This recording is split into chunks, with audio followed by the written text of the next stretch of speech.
leen di jëriñ il faut ñu si bàyyi xel. il faut ñu si bàyyi xel Mamour leer na nañ am na loo xamante ni sax rafetul mais bon c'est un peu compliqué comme ni nga ko waxee rek dañuy avancer très rapidement le cas de Kalidou Koulibaly dañ ko évoqué woon fii man ak yow la fois passée nga ne ba nga demee ba xoolaat ci ngay doog a comprendre question bi ma la posé woon après nga am ñoo ci discuter nga déglu doyen Conte lu mu wax. La grosse inquiétude comme ni nga ko bindee c'est de Kalidou sur Kalidou Koulibaly c'est quoi en fait? Une blessure boo xamante ne dafa jaaxal sax entraîneur am son entraîneur n'arrive pas à expliquer la blessure de Kalidou Koulibaly nee na mi ngi koy soog a gis démb am na benn doyen bu ma échanger si Kalidou de. ji bi coupe du monde bi egsi na de. Kalidou peut manquer la coupe du monde. ah néew ma il peut manquer la coupe du monde waaye ñi koy saytu sax. ñoom blessure bi daf leen jaaxal. te on a besoin de Kalidou à la coupe du monde. D'accord, on a d'autres joueurs. Mais il y a des inquiétudes. Il y a des inquiétudes, Djibi. On peut pas avoir la France en face et perdre Koulibaly comme ça. C'est quelqu'un de très important, surtout dans les grands matchs. D'accord, certains vont dire que derrière, on a Mamadou Sarr qui est en train d'enchaîner de bonnes prestations en équipe nationale du Sénégal. Mon remplacé Kalidou contre l'Égypte, titulaire contre le Maroc, titulaire contre le Pérou, titulaire contre la Gambie. Il est dans une très bonne dynamique. Et je pense que Taïdini, ce jeune-là, il faut le responsabiliser beaucoup plus. Il a des problèmes à Chelsea, mais nañ ko gën a responsabiliser en équipe nationale du Sénégal. Parce que li may gis muy ñëw nii. C'est cuit avec Koulibaly donc. Je dis pas que c'est cuit. Parce que xamaguñu exactement ñaata temps moom lay toog pour ñëwaat mais quand un entraîneur dit que pour le moment il peut pas courir. loolu blessure lan la. Le compte à rebours est à 50 quelques jours. non wàññeeku na li si des matatul presque 40 jours de coupe du monde bi yegsi na de coupe du monde bi yegsi na ji bi on est dans la coupe du monde. li si des bëreetul. Alors on a pas mal d'alternatives mais c'est le poids du jour qui. L'impact qu'a le jour sur le terrain. Le statut de Kalidou Koulibaly, son nom, on dit quelque chose. Uruguay, on se rappelle de Diego Godin. Ouais. Oh. Ancien Colchoneros. Jiménez. Jeune après Inter. Aujourd'hui, d'accord, ils ont Jiménez. On se rappelle de Nesta. Avec l'Italie, les Maldini. Ñooñu joué nañu ba benn âge bi les Materazzi. Cannavaro. xoolal Christian Chivu. xoolal Cannavaro. xoolal Brésil. Lucio ba ñaata at la joué. Juan Grosso sax il était latéral moom ak Zambrotta. Mais un défenseur comme Kalidou, vu son statut, sa trajectoire, c'est quelqu'un de par sa présence sur le terrain dafa am lu muy dégager et Kalidou rassure quoi qu'on puisse dire. Lucio noonu la meloon biir Brésil. Ah oui, l'ancien défenseur du Bayern de Munich. jóge foofu après ñëw Inter de Milan. Ouais. Ah ouais, on se rappelle de Bourdisso. C'est un joueur de l'Inter de Milan. Ouais. On se rappelle de William Gallas. À l'époque où il était Arsenal. À Chelsea ak Arsenal. Après Tottenham. C'est vrai. On se rappelle de Carragher ba ñaata at la joué. On se rappelle de Vincent Kompany, son statut.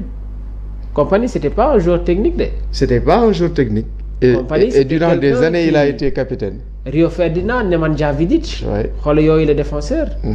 ñooñu soo leen tuddee seen statut bi ñu amoon ak seen ay équipe statut boobu noonu la Kalidou am en équipe nationale du Sénégal mais je suis très inquiet.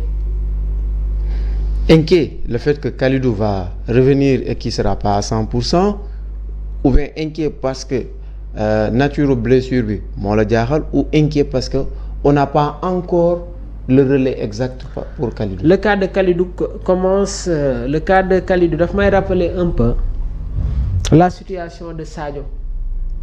Coupe du monde 2022. Situation Kalidou bi Koulibaly Djibi dafa doy waar de. Je me rappelle ce qui s'est passé avec Sadio Mané. te maa ngi def analyse bi mais dafa am ku ma defoon ku ma échangé mu am lu ma waxoon am na lu bëri loo xamante ne maa ngi koy commencé di gis nii te waxoon nañ ma ko démb. waaw mais Sénégal nañ ko bàyyi xel bu baax ci coupe du monde bi. Ah oui Djibi il faut croire à cette équipe là je ne comprends pas en fait. Il faut croire à cette équipe. Il y a Koulibaly qui se blesse. Les mêmes causes produisent les mêmes effets. On sait ce qui s'est passé Coupe du Monde bu le passé avec Sadio Mané. Et c'est la même chose mooy ñëwaat encore ak Koulibaly. Et puis nga ne ma il faut faire confiance à cette équipe. waaw. Mais on n'a pas encore le relais qui est kan moo joué contre Égypte. Mais Égypte, Maroc, tout ça c'est bien, ok. Mais on vous parle de la France en face. Kan moo joué contre Égypte. Sarr. Kan moo joué contre le Maroc. Sarr. Mais on voit dernièrement Sarr n'est pas bien à Chelsea. D'accord na mais est-ce que Sarr bi muy joué contre le Pérou il était bien à Chelsea. Non, bien à Strasbourg. Contre le Pérou bii nii. waaw bi muy football. waaw mi ngi woon Chelsea. il n'avait pas trop de temps de jeu. waaw mais bi ñuy joué contre Gambie. waaw pareil il a fait de bonnes prestations moo tax ma ne la booy bi il faut encore le responsabiliser booy bi encore dañuy waxaat ak moom ne ko situation bi nii la demee. ne ko situation bi nii la demee te loolu moom xam na ko il est déjà en train de se préparer d'accord on n'a pas on va avoir Kalidou peut-être que ça va être trop juste mais loolu terewul équipe bi ba tey ñi fi nekk ngi fi les joueurs sont là waaye Kalidou tamit dafa am benn statut en équipe nationale du Sénégal parce que c'est un leader waaye Pape dafa am loo xamante ne daf ko teel a préparer parce que bi ñuy joué contre Maroc bi fi Kalidou nekkulee est-ce que yow tiitoon nga. si Mamadou Sarr. tiitoon naa trop mais ba mu joué après j'ai su que ne damaa juumoon. mais booy bi match bu mu def contre Égypte. xam nga contre Égypte dafa jël place nit.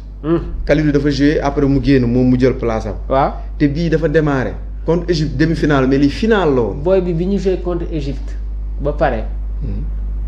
le joué match am contre le Maroc parce que bi match bi jeexee contre Égypte bi ñu ko posé question daf ne carrément ci ay biir waxam da ngay xam ne que mi ngi naan man maay joué finale bi te pare naa. donc prestation bu mu def contre Égypte c'était quasi logique moom mooy joué finale. Mais la communication c'est quelque chose de très important. Ouais. Communication bi booy bi def c'est quelque chose de très important. moo tax ma ne la il faut vite encore le responsabiliser. te gis nañu ne que il y a une coordination super moom ak Moussa Niakhaté et loolu c'est une très bonne chose. Si. waaw te Mamadou Sarr me rappelle un peu les débuts de Bastoni. waaw bi muy nekk Parme. après ñëwaat Inter. il me rappelle un peu Ranocchia. ancien joueur de l'Inter de Milan. Football. L'âge n'attend pas maintenant le football n'attend pas xale amatul. mais booy bi nag léegi nii nga naan ko sawaay. Alors entre guillemets si la blessure de Kalidou Koulibaly est aussi catastrophique à ce niveau entre guillemets ba du bokk Malang Sarr aura sa chance. Entre Malang ak Nobel Pape Thiaw va faire un choix. Mais quelqu'un va aller entre ces deux-là d'abord mais si par hasard les am confirmé Malang aura sa chance. waaw mun na nekk ça peut mun na nekk de mais ku dama li ma waxoon démb ak bërki démb moom laay waxaat je vois pas l'utilité ñu am 3 défenseurs gauche waa léegi je veux pas bëgguma dugg sax ci analyse boobu mais man su fekkee on n'a pas Kalidou je préfère ñu jël Antoine Mendy comptabiliser ko sur les défenseurs centraux. waaw il est défenseur central non. Ouais. ñu comptabiliser ko. sur les défenseurs centraux génne ko ci latéral yi. indi benn latéral. indi Ilaay wala benn si wala kenn xaw ma Ilaay xaw ma Bouna Sarr xaw ma. xaw ma Lamine si mais ku ñu renforcer foofu te on a un autre milieu de terrain boo xamante ne il peut jouer comme défenseur central. may kan Pathé Ciss. c'est vrai mais Pathé Ciss en défense centrale c'est beaucoup de relance. daf koy jouer Rayo Vallecano de. waaw si dama koy seetaan. c'est un atout aussi possibilités mais nañ ñaan Kalidou bokk. mais c'est waaw ok inchallah mais c'est un atout aussi pour le coach d'avoir un milieu de terrain. c'est une possibilité de parce que tamit si équipe bi dañu am il y a la polyvalence si Ismaïla Assane Diao on a benn Pathé Ciss Antoine Mendy xam nga. waaw donc yooyu yëpp c'est des possibilités et nag yenn situation yi su amee am na ay systèmes yoo xamante ne le système peut changer de. Par moment le Sénégal peut mettre partie 6 comme axe central. Non, pour le moment non, c'est une hypothèse qu'il faut écarter.